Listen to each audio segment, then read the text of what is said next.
नमस्कार दोस्तों, जय हिंद। दोस्तों, अमेरिका और ईरान के बीच जंग का खतरा फिर से बढ़ गया है और अब तो दोनों कंट्री एक दूसरे के आमने सामने आ गए हैं। इतना ही नहीं दोस्तों, दोनों कंट्री हर दिन किसी न किसी को धमकी भी देते रहते हैं। दोस्तों, यहाँ पर इजराइल और अमेरिका तो चाहते हैं कि किसी भी तरीके से ईरान की रिजिम को चेंज कर दिया जाए ताकि ईरान के न्यूक्लियर प्रोग्राम और ईरानियन ऑयल के ऊपर कंट्रोल किया जाए। लेकिन दोस्तों, यहाँ पर खामेनी रिजिम अमेरिका और ईरान की बात नहीं मान रही है, इसीलिए तो ये दोनों कंट्री ईरान की रिजिम को चेंज करना चाहते हैं। और दोस्तों, इसीलिए तो ईरान के ऊपर प्रेशर डालने के लिए अमेरिकन प्रेसिडेंट डोनाल्ड ट्रंप कोई न कोई नया पैंतरा अपनाता रहता है। और दोस्तों, अब तो ईरान के ऊपर प्रेशर डालने के लिए डोनाल्ड ट्रंप ने एक नया ही पैंतरा अपना लिया है। जी हाँ दोस्तों, डोनाल्ड ट्रंप का कहना है कि जो भी कंट्री ईरान के साथ ट्रेड करती है उसके ऊपर अमेरिका टैरिफ लगाएंगे, क्योंकि ईरान के साथ ट्रेड करने से ईरान के अंदर बहुत ही पैसा आता है और वही पैसे से ईरान बाद में अपने न्यूक्लियर प्रोग्राम और ईरानियन मिसाइल प्रोग्राम को आगे बढ़ाते हैं और बाद में पूरे मिडिल ईस्ट के अंदर आतंकवाद को फैलाते हैं और इजराइल के लिए भी खतरा बढ़ जाता है। इसीलिए डोनाल्ड ट्रंप मानते हैं कि मैं जो भी कंट्री ईरान के साथ ट्रेड करती है उसके ऊपर टैरिफ लगा दूंगा, तो दुनिया की कोई भी कंट्री ईरान के साथ ट्रेड नहीं करेंगे। और अगर ईरान के साथ ट्रेड नहीं करेंगे तो ईरान के पास पैसा कहां से आएंगे? बाद में ईरानियन रिजिम अपने आप ही वीक हो जाएंगे और फिर से ईरान के अंदर प्रोटेस्ट होंगे और ईरानियन रिजिम को चेंज कर देंगे। लेकिन दोस्तों, यहाँ पर डोनाल्ड ट्रंप की ये बात बिल्कुल ही गलत साबित होगी, क्योंकि ईरान के साथ सबसे ज्यादा ट्रेड तो चाइना ही करता है। ईरान जो भी ऑयल प्रोड्यूस करता है उसका 90% हिस्सा तो चाइना ही खरीदता है। और आप तो जानते ही होंगे, अब चाइना अमेरिका की बात नहीं मानते, इसीलिए अमेरिका जो भी बोल ले चाइना तो ईरान के साथ ट्रेड चालू ही रखेंगे। तो ये डोनाल्ड ट्रंप की बात तो बिल्कुल ही गलत साबित होगी। और दोस्तों, डोनाल्ड ट्रंप ने ईरान के ऊपर प्रेशर डालने के लिए काफी सारे पैंतरे अपना लिए हैं। जी हाँ दोस्तों, जब ईरान के अंदर प्रोटेस्ट पीक पे थे उस टाइम पे डोनाल्ड ट्रंप ईरानियन प्रोटेस्टर का हौसला बढ़ाने के लिए कहते थे कि आप अपना प्रोटेस्ट चालू रखो और ईरान की जो गवर्नमेंट बिल्डिंग है उसको कवर करना चालू कर दो।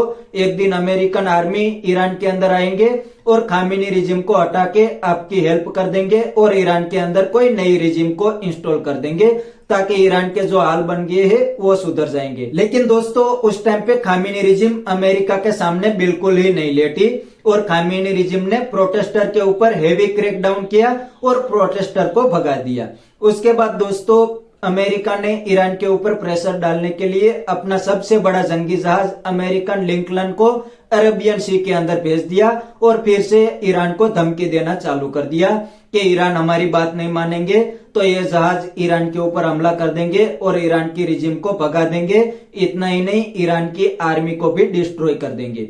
लेकिन दोस्तों, उस टाइम ईरान ने एक बहुत ही बड़ी चाल खेली। जी हाँ दोस्तों, ईरान ने अमेरिका को तो धमकी दी ही, लेकिन सभी मिडिल ईस्ट की कंट्री को भी धमकी दे दी कि अगर अमेरिका और इजराइल हमारे ऊपर हमला करेंगे तो हम बिल्कुल चुप नहीं बैठेंगे।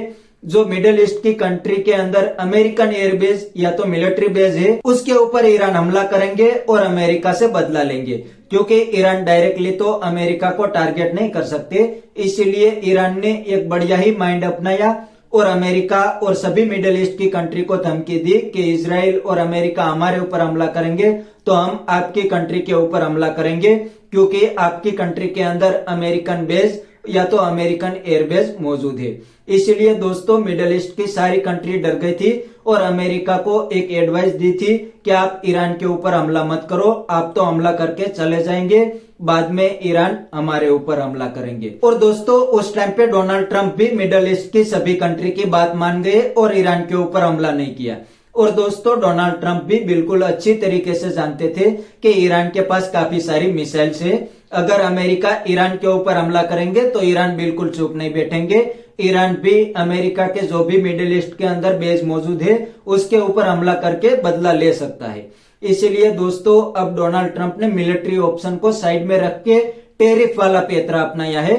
डोनाल्ड ट्रंप को लगता है कि मैं अगर ईरान के ऊपर इकोनॉमिक प्रेशर अपनाऊंगा तो फिर से ईरान के अंदर बहुत ही बड़े प्रोटेस्ट होंगे और खामेनी रिजिम भी वीक हो जाएंगे, क्योंकि इसके पास पैसे नहीं आएंगे तो ये रिजिम भी वीक हो जाएंगे और प्रोटेस्टर बाद में खामेनी रिजिम को उठा के भगा देंगे और ईरान के अंदर कोई नई रिजिम इंस्टॉल हो जाएंगी। तो बस दोस्तों आज के वीडियो में इतना ही। अगर आपको ये वीडियो पसंद आया तो वीडियो को लाइक शेयर कर दीजिए और चैनल को सब्सक्राइब करना मत भूलिए। थैंक यू, मिलते हैं नेक्स्ट वीडियो में।